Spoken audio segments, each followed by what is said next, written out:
हम लोग देखेंगे कि समावेशिक शिक्षा।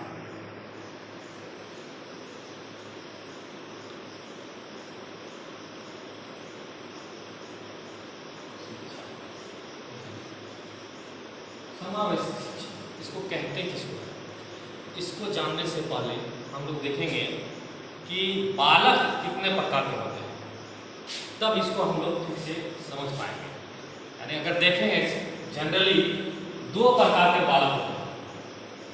पहला सामान्य बालक,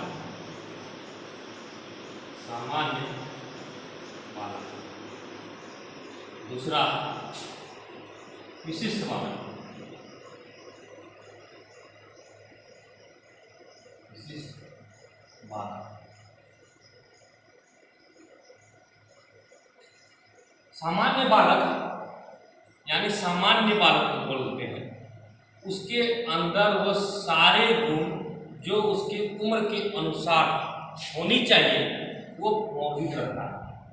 इसको हम लोग सर्किल के तरह इसको इंडिकेट कर सकते हैं। दूसरा विशिष्ट बालक, ऐसे बालक को कहेंगे जो किसी प्रकार की कुछ कमियां हो या कुछ ज़्यादा हो। इसको हम लोग ट्रायंगल के तहत इंडिकेट कर सकते हैं। यानी कहीं पर बहुत ज़्यादा हो और कहीं पर कुछ बहुत कम हो।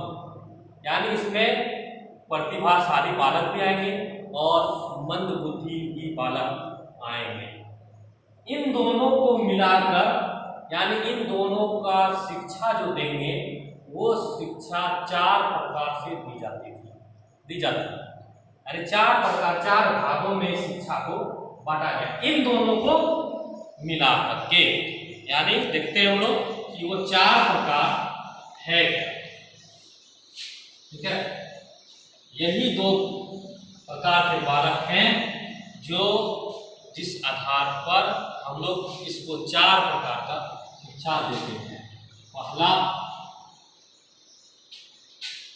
सामान्य शिक्षा, ठीक है। दूसरा विशिष्ट शिक्षा,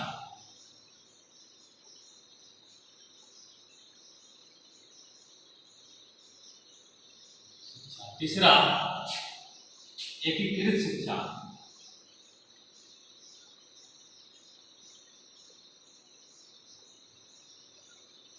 और चौथा हो गया समावेशी शिक्षा।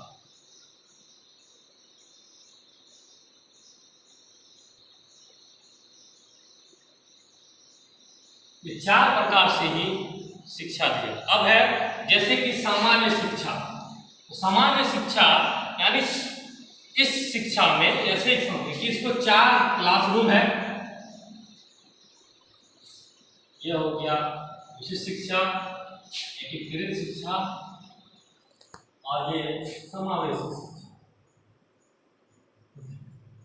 ये चार क्लासरूम है, सामान्य शिक्षा, विशिष्ट शिक्षा, एकीकृत शिक्षा और समावेशी शिक्षा।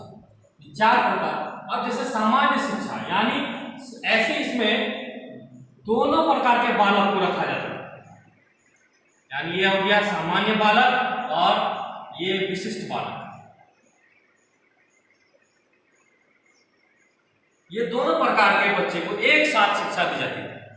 इसमें प्रॉब्लम होता था ये कि अगर सामान्य बालक को हम पढ़ाते थे तो विशिष्ट बालक पीछे हो जाता था, और विशिष्ट बालक को अगर हम पढ़ाते थे उसके आधार पर पढ़ाते थे तो ये सामान्य बालक पीछे हो जाते थे। इनको फिर मजा नहीं आता था। तब इसके बाद ये आया एक विशिष्ट शिक्षा। तो विशिष्ट शिक्षा में क्या किए कि अब जितने विशिष्ट बच्चे हैं उनको एक साथ बैठाने लगे। ठीक है, एक साथ विशिष्ट बालक को बताएं। इसमें क्या प्रॉब्लम आई कि विशिष्ट बालक जितने हैं, जैसे अब हम कहते हैं कि एक बिना बोलने वाले बच्चा को एक क्लासरूम में बैठाएं और एक है कि बिना देखने वाला बच्चा को एक क्लासरूम में बैठाएं। जो देख नहीं पाते थे और जो बोल नहीं पाते थे उसका एक अलग तरीके से शिक्षा देना, इसमें समस्या सबसे बड़ी आने लगी कि सामाजिक गुण उसमें कम पाए जाने लगे। उसका ये हुआ कि सामाजिक गुण यानी सामाजिक गुण जब इसमें देखा गया तो बहुत कम पाया गया, इसलिए क्योंकि वो जो ग्रुप था उसका नहीं देखने वाले और या नहीं बोलने वाले, वो उसकी दुनिया उतनी ही सीमित थी। लेकिन जैसे ही बाहर निकला इस स्कूल से तो उसकी दुनिया अन्य लोगों के संपर्क में आया, जो अन्य लोग के साथ उसका संबंध सहसंबंध बढ़िया ठीक ढंग से नहीं चल रहा, कोऑर्डिनेशन नहीं बढ़ने लगा। क्यों?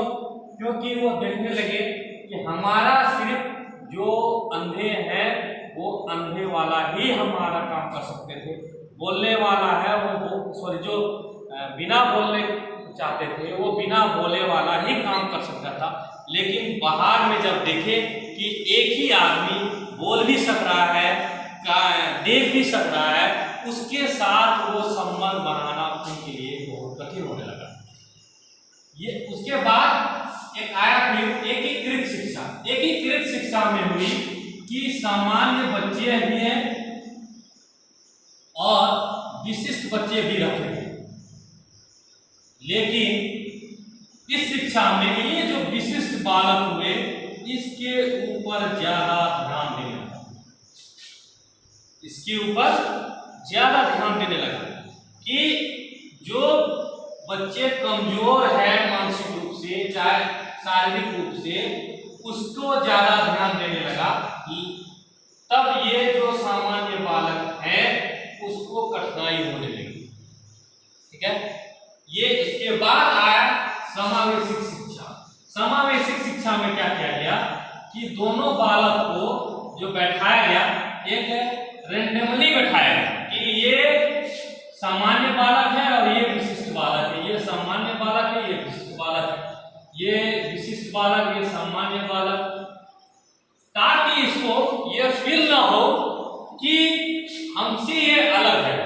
ठीक है, हमसे ये अलग है कि ये विशिष्ट है और ये सामान्य, यानी जो इसमें शिक्षा देने लगी, जो शिक्षा देने लगा वो शिक्षा एक जनरल एक सामान्यता के तहत देने लगा। ना इसके ऊपर ध्यान दिया गया ना इसके ऊपर ध्यान दिया, बल्कि ऐसा शिक्षा को अपनाया गया कि ये दोनों को समझ में आ सके। इसको बोलेंगे हम लोग एक समावेशिक शिक्षा।